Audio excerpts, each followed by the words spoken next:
Dragons are always the strongest creatures in any fantasy world. But have you ever wondered, if they're so powerful, why do they keep getting killed all the time? I mean, are dragons really the strongest? At this point, they die more often than slimes. And what did dragons even do wrong? Why are heroes always so eager to slay them? Well, today, we're diving into everything about dragon slaying. If you dream of becoming a dragon slayer, I'll tell you why you should hunt dragons, how to take them down, and what kind of rewards you can expect. In fantasy worlds, so many heroes try their luck at slaying a dragon. But really, can a regular human even take one down? Well, in a lot of stories, dragons do get taken out by heroes pretty often. But here's the catch. They're the main characters. And you know how it goes. Main characters never die, right? So of course they manage to kill dragons.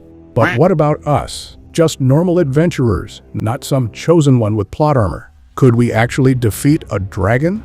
Yeah, not a chance. Dragons are insanely powerful. Honestly, when you see a dragon die in a story, it's probably just acting, like it's playing dead for the camera.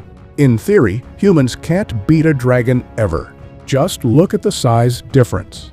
Humans argue about weight classes for a few kilos, lightweight, heavyweight. Meanwhile, a dragon is 100 times bigger than us. What could we possibly do? Drink poison and hope it gives the dragon food poisoning after it eats us? Come on, be real. Dragons are not just big, they're strong. Their whole body is covered in scales that no weapon can pierce. They've got sharp horns on their heads, claws on their feet, and massive wings that let them fly wherever they want. Trying to hit one with a sword? Forget it. Even long-range weapons like bows or crossbows are useless. They fly too fast and too high to land a hit. And even if you do hit them, the arrows just bounce off those thick scales. Oh, and let's not forget, they breathe fire. That's right, dragon breath. It's hot enough to burn anything to ashes. And as if that wasn't bad enough, here's the real kicker. Dragons are smarter than humans, and they're way better at magic than any other race. So no matter how skilled a human might be, slaying a dragon is basically impossible. So then, how do all those main characters manage to kill dragons? Surprisingly, there are actually two ways to slay a dragon. And the first one? Just become the main character. Yep, that's it. Sounds like a joke, right? But it's not. Like I said before, no regular human could ever beat a dragon. So why do so many main characters pull it off? Because they're main characters, and writers never kill off the main character. At least not until the last episode. So what do the writers do? They make the dragon weaker. A lot weaker. That's why dragons in many stories act dumb, get greedy, fall for obvious tricks, and go down like total chumps. Honestly, I hate it when villains get nerfed just to make the hero look cool. It's not just a dragon thing, it happens in all genres. But in my opinion, a truly great story has amazing villains, because the better the villain, the cooler the hero looks when they win. Unfortunately, most fantasy stories don't get that. They just tone down the dragon and move on. And that is why so many modern fantasy stories are boring as hell. So wait, is becoming the main character the only way to slay a dragon? Actually, no.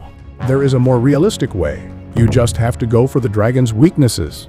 Yep, even the strongest creatures in fantasy have weak spots. And for dragons, the biggest weakness is this. Their fire breath and flying ability aren't unlimited.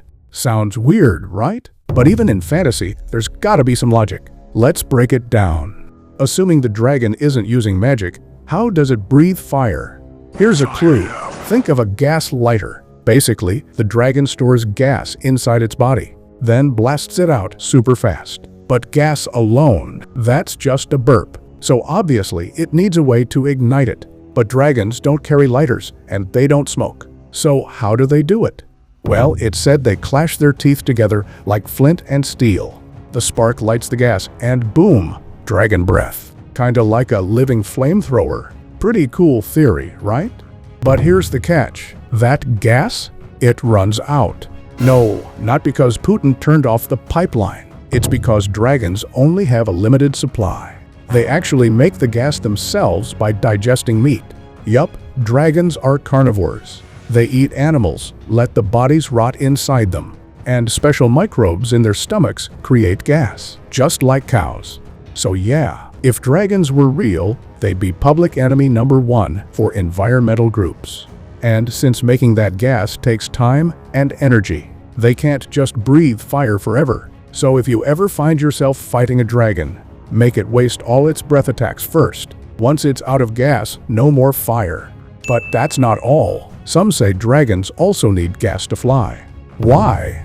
Well, dragons are huge and heavy, but their wings? Kinda small, way too small to lift that giant body. Birds solve this by having super light, hollow bones. But dragons? Their bones are dense and solid, so they're way too heavy to fly with just wings. That's where the gas comes in again. It's believed that dragons float using the gas in their bodies, kind of like a balloon. Sounds crazy, but it actually makes sense. Otherwise, there's no way those little wings could lift that massive body. So yeah, burn out their gas and you ground the dragon. Okay, so let's say you've somehow stopped the dragon's fire breath and grounded it so it can't fly. Can you finally kill it? Ha! Nope. It's still a dragon after all. You've still got a long way to go, because dragons have nearly indestructible scales, plus razor-sharp horns and claws. So how do you deal with that? Well, you aim for its one true weak spot, the reverse scale. What's that? It's a single scale under the dragon's neck that sticks out in the opposite direction from all the others. Every other scale is basically unbreakable. But that one? That one's soft. It's the dragon's Achilles heel. So if you want to land a fatal blow, aim right for the reverse scale. Oh, and here's a pro tip. Remember how dragons breathe fire by blasting out gas? Well, that means they're basically flying gas tanks. So if you time it right and shoot a fire arrow at the reverse scale while the dragon's breathing fire, boom! Instant BBQ dragon from the inside out. Sounds easy, right? Well, not so fast. Dragons know that's their weak spot, so they're always hiding it, curling their necks, covering it with their wings, stuff like that. Now, there's one more alternative strategy. Some adventurers say if you can't hit the reverse scale, go for, the dragon's asshole. Yep, you heard that right. Apparently, it's easier to hit a fire-blasting gas exhaust from the back end than to aim for one tiny weak scale. I mean, never thought of it that way, but it kind of makes sense. Way less protected. And, well, things do come out of there. Alright, so you've taken down the dragon. Maybe even went for the butt shot. What now? Step 1. Loot everything. Dragon horns and claws, they're said to have magical properties, used in potions and alchemy. They also make badass weapons and shields. The scales? Perfect for crafting legendary armor. Eyes and tongue? Top-tier ingredients for high-level magic. Dragon meat though? Not so much. Apparently it smells awful and is super tough to chew. Kind of like eating crocodile. Sure, it's technically edible, but it's not chicken. Now for the big one. Money. Dragons hoard gold like crazy. Their nests are basically vaults overflowing with treasure. So if you slay a dragon, all that becomes yours. But heads up, if you start throwing that gold around too fast, your kingdom might enter deflation mode. No, really. Too much treasure in circulation? Goodbye economy. And finally, you get the ultimate reward. Honor. You'll earn the title of Dragon Slayer. Sounds awesome, right? It's the most legendary title in fantasy, and it comes with amazing perks like free public transport, tax breaks, priority boarding on airships, credit card discounts, university bonus admissions, royal employment preference, monthly pension, a national medal of valor. Just kidding, none of that's real. All you actually get is honor.